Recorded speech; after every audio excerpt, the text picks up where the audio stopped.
Hello friends, good morning. स्वागत है आपका हमारे YouTube channel agriculture smart study पर। आपके फ्रेंड ग्रुप में रिलेटिव्स में जो कोई भी डेयरी साइंस की तैयारी कर रहा है उसको ये क्लास शेयर ज़रूर कर दिया करिए ताकि वो भी पढ़ सके और आने वाले एग्ज़ाम्स के लिए तैयारी कर सके। तो चलिए स्टार्ट करते हैं आज की class. Question number first is what to do one just throw whipping quality of milk. मतलब जो मिल्क की विपिंग क्वालिटी है उससे क्या जज कर सकते हैं, किस चीज़ को मतलब जान सकते हैं, किस चीज़ के बारे में। तो correct answer is option A, forming ability जो है वो जज कर सकते हैं किससे, मिल्क की विपिंग क्वालिटी से। फॉर्मिंग एबिलिटी क्या होती है, जैसे जो सॉफ्टी होती है उसके जो अपर पोर्शन होता है वो फॉर्म टाइप का जो रहता है वो होती है फॉर्मिंग एबिलिटी, और इसको किससे जज कर सकते हैं, मिल्क की विपिंग क्वालिटी से। Next question, natural acidity of milk is due to. Milk की जो नेचुरल एसिडिटी होती है वो किसकी वजह से होती है। तो मिल्क की नेचुरल एसिडिटी जो है वो एसिड फॉस्फेट की वजह से भी होती है, कैल्शियम की वजह से भी होती है और सिट्रेट की वजह से भी होती है। तो correct answer is option D, all of the above.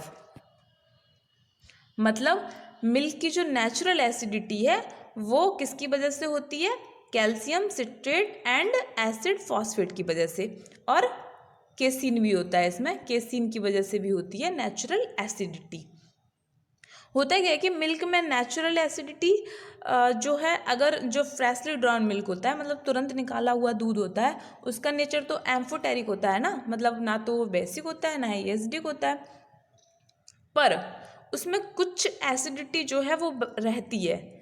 अगर टाइट्रेशन मेथड द्वारा इसको देखेंगे तो ये कुछ एसिडिटी मतलब शो करता है मिल्क, और वो एसिडिटी उसी को बोलते हैं नेचुरल या अपेरेंट एसिडिटी।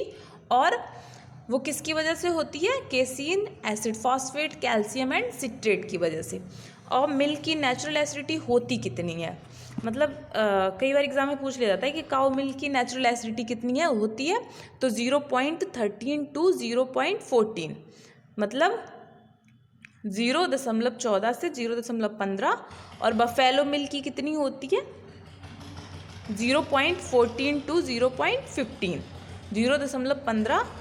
0.14 से 0.15 तक नेचुरल एसिडिटी होती है बफेलो मिल्क की। एंड और जो अगर जैसे मिल्क को कुछ देर के लिए रख लेते हैं, 3-4 घंटे के लिए रख दिया गया दूध निकालने के बाद, तब जो एसिडिटी होती है वो होती है डेवलप्ड एसिडिटी, डेवलप्ड या रियल एसिडिटी। और वो किसकी वजह से होती है, डेवलप्ड या रियल एसिडिटी जो है वो होती है लैक्टिक एसिड की वजह से। Next question, reagent used for detection of starch adulteration in milk as. मतलब अगर मिल्क में स्टार्च का अडल्ट्रेशन किया गया, मतलब मिलाया गया है, तो कौन सा रिजेंट यूज़ करते हैं उसका डिटेक्शन करने के लिए, मतलब उसकी पहचान करने के लिए। तो स्टार्च अडल्ट्रेशन डिटेक्शन के लिए यूज़ करते हैं, option number A is correct, iodine solution का। कई बार लोग जो है मिल्क में अपने मुनाफे के लिए, जैसे फ्लोर है, जो भी सस्ता अवेलेबल होता है वो स्टार्च फॉर्म मतलब उसमें ऐड कर देते हैं मिल्क में। तो उसका डिटेक्शन कैसे करेंगे कि अगर इसमें स्टार्च अडल्ट्रेशन हुआ है या नहीं, तो डिटेक्शन करते हैं किससे, आयोडीन सॉल्यूशन से। और कैसे करते हैं, मतलब इसका टेस्ट कैसे करते हैं, तो जैसे एक टेस्ट ट्यूब लेंगे और उसमें 10 ml मिल्क लेते हैं, 10 ml मिल्क लेंगे और उसमें आयोडीन सॉल्यूशन की कुछ बूंदें डालते हैं, डाल के हिलाते हैं। अगर मिल्क का कलर जो है वो चेंज होता है, ब्लू कलर आ जाता है, तो टेस्ट पॉजिटिव है, मतलब इसमें स्टार्च जो है वो ऐड करा गया है, स्टार्च अडल्ट्रेशन किया गया है। अगर कलर चेंज नहीं होता है तो टेस्ट जो है वो निगेटिव है, मतलब इसमें स्टार्च अडल्ट्रेशन नहीं हुआ है। तो डिटेक्शन ऑफ स्टार्च के लिए कौन सा रिजेंट यूज़ करते हैं, आयोडीन सॉल्यूशन यूज़ करते हैं स्टार्च अडल्ट्रेशन डिटेक्शन के लिए। Next question, low fat content then the specified level in milk can indicate addition of. मतलब मिल्क में जो है एक स्पेसिफाइड लेवल होता है ना, कि इसमें जैसे बफेलो मिल्क है तो उसमें 5 से 6% फैट होगा, या काऊ मिल्क है तो उसमें 4 से 5% फैट होगा। अगर स्पेसिफाइड लेवल से कम है फैट, तो ये किसका इंडिकेशन है? अगर फैट स्पेसिफाइड लेवल से कम है तो ये इंडिकेशन है कि या तो उसमें स्किम मिल्क ऐड किया गया है या फिर वाटर ऐड किया गया है। स्किम मिल्क में से भी फैट रिमूव कर लिया जाता है ना, और वाटर तो वाटर है ही, तो अगर वाटर या स्किम मिल्क ऐड करेंगे तो फैट जो है वो कम हो जाएगा स्पेसिफाइड लेवल से। तो ये किसका इंडिकेशन है? एडिशन ऑफ स्किम मिल्क या वाटर। तो correct answer is option C, both A and B, both A and B. Next question, which milk component is the major determinant of the cheese yield from milk?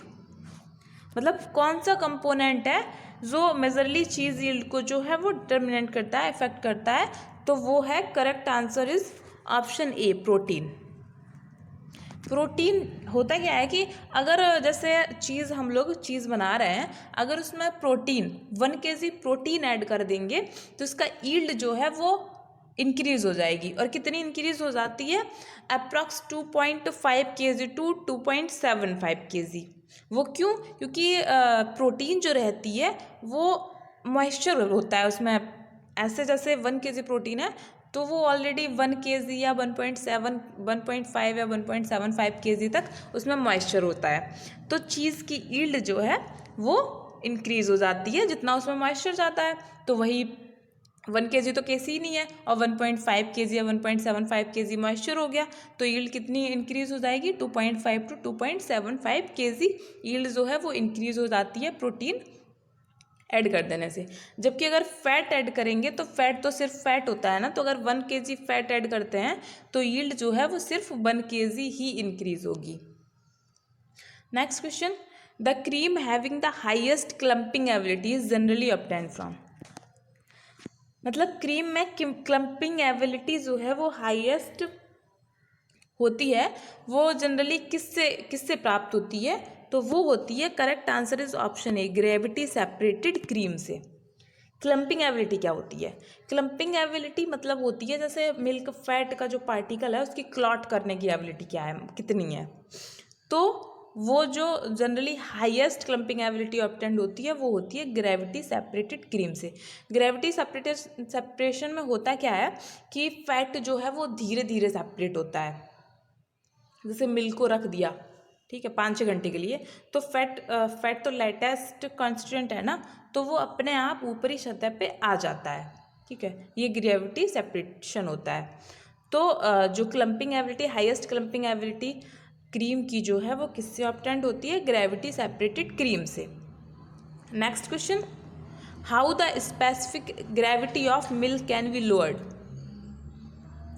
Question repeat हो गया ये, तो ये बता चुकी हूँ मैं। स्पेसिफिक ग्रेविटी जो मिल्क की है वो किससे कम होती है? By adding water and by cream. Correct answer is option C. Next question, which rays used in manufacturing of irradiated milk are? मतलब इरेडिएटेड मिल्क बनाने के लिए कौन सी रेज का यूज़ करते हैं? तो correct answer option D, UV rays का। और ये इरेडिएटेड मिल्क होता क्या है? इरेडिएटेड मिल्क जो है यूवी रेस का यूज़ करके जो पैथोजेनिक माइक्रो ऑर्गेनिज्म होते हैं या जो स्पॉइलेज ऑर्गेनिज्म होते हैं उनको किल किया जाता है। वैसे तो पास्चराइजेशन या ऊपराइजेशन प्रोसेस भी हैं जिनसे जो है माइक्रो ऑर्गेनिज्म को किल कर देते हैं, लेकिन होता क्या है कि इन सारी प्रोसेस जैसे पास्चराइजेशन ही है तो उससे न्यूट्रिशन वैल्यू जो है वो कुछ कम हो जाती है। तो इसलिए अब प्रेजेंट टाइम जो है वो यूवी रेज है, पल्स रेट है, इन सब का यूज़ करके इरेडिएटेड मिल्क बनाया जा रहा है। मतलब इरेडिएटेड मिल्क जिसको इरेडिएटेड मिल्क में जो है ऑर्गेनिज्म है जैसे पैथोजेनिक या स्पॉइलेज ऑर्गेनिज्म जो हैं उनको किल कर दिया जाता है और उनके सेल्फ लाइफ को जो है इम्प्रूव करते हैं, ठीक है। इतना ये है इरेडिएटेड मिल्क। और इसके मैन्युफैक्चरिंग के लिए किस रेज का यूज़ करते हैं? यूवी रेज का। Next question, which of the following is not a part of the solid not fat portion of milk. मतलब इनमें से कौन सा पार्ट है जो SNF पोर्शन, मिल्क में जो SNF पोर्शन है वो नहीं है। तो ये वाटर फैट होना चाहिए था, ये मिस्टेक हुई है, वाटर फैट नहीं बटर फैट। बटर फैट जो है ये SNF पोर्शन नहीं है, क्योंकि मिल्क में जो है, जैसे मिल्क का अगर क्लासिफिकेशन करेंगे तो 2 पार्ट में डिवाइड हो जाता है ना, एक तो वाटर होता है, एक वाटर कंटेंट होता है, और एक टोटल सॉलिड। फिर टोटल सॉलिड भी 2 में डिवाइड हो जाता है, एक में फैट हो जाता है और एक में SNF हो जाता है। तो फैट में क्या क्या आ जाता है, ट्रू फैट आ जाता है और एसोसिएटिव सब्सटेंस आ जाते हैं। और SNF में क्या क्या आ जाता है, SNF में लैक्टोज आ जाता है, नाइट्रोजनस सब्सटेंस आ जाते हैं, mineral matter and other constituent जैसे विटामिन B, पिगमेंट और एंजाइम्स। तो प्रोटीन तो SNF में आएगा, लैक्टोज भी SNF में आएगा और मिनरल्स भी SNF में आएगा। तो SNF में क्या नहीं आएगा, बटर फैट। बटर फैट किस में आएगा, फैट पोर्शन में, SNF में नहीं आएगा। तो correct answer is option A, मतलब SNF का पार्ट क्या नहीं है, butter fat. Next question, what is the main characteristics of soft curd milk. मतलब सॉफ्ट कर्ड मिल्क का जो है मेन कैरेक्टरिस्टिक क्या है। सॉफ्ट कर्ड मिल्क होता क्या है, सॉफ्ट कर्ड मिल्क जो है, सॉफ्ट कर्ड मिल्क को अगर कोगुलेट कराया जाए रेनेट या पेप्सिन से तो ये सॉफ्ट कर्ड बनाता है, ये होता है सॉफ्ट कर्ड मिल्क। एंड इसके मेन कैरेक्टरिस्टिक क्या है, सॉफ्ट कर्ड मिल्क में लो कैल्शियम कंटेंट होता है and low casein content, and curd tension जो है वो 25 ग्राम से कम होता है। तो correct answer is option D. Main characteristic क्या है सॉफ्ट कर्ड मिल्क के, low calcium content, low casein content and low curd tension is less than 25 gram. अब सबसे कम कर्ड टेंशन जो है वो किस मिल्क का होता है, तो सबसे कम कर्ड टेंशन जो है वो होता है ह्यूमन मिल्क का। कितना होता है, 0। एंड कर्ड टेंशन जो है वो जितना कम होगा मिल्क उतना ही ईजिली डाइजेस्टेड होगा, मतलब जल्दी से उसको डाइजेस्ट कर पाएगी हमारी बॉडी। और ह्यूमन मिल्क का जो है वो सबसे कम कर्ड टेंशन होता है, तो उसमें कैल्शियम और केसिन कंटेंट कितना होता है ना। तो कैल्शियम कंटेंट जो है वो ह्यूमन बॉडी में होता है 0.03% एंड केसिन कंटेंट कितना होता है 0.4%, और कर्ड टेंशन कितना होता है 0। और बॉइल्ड मिल्क का कर्ड टेंशन कभी कभी पूछ लिया जाता है, बॉइल्ड मिल्क का कर्ड टेंशन कितना होता है 3, ट्रिप्सिन ट्रीटेड मिल्क का कर्ड टेंशन कितना होता है 10, और जो होमोजेनाइज्ड मिल्क होता है उसका होता है 14.5। अगर कच्चा ही दूध ले रहे हैं हम लोग बफेलो या काऊ का तो उसका कर्ड टेंशन होता है 55।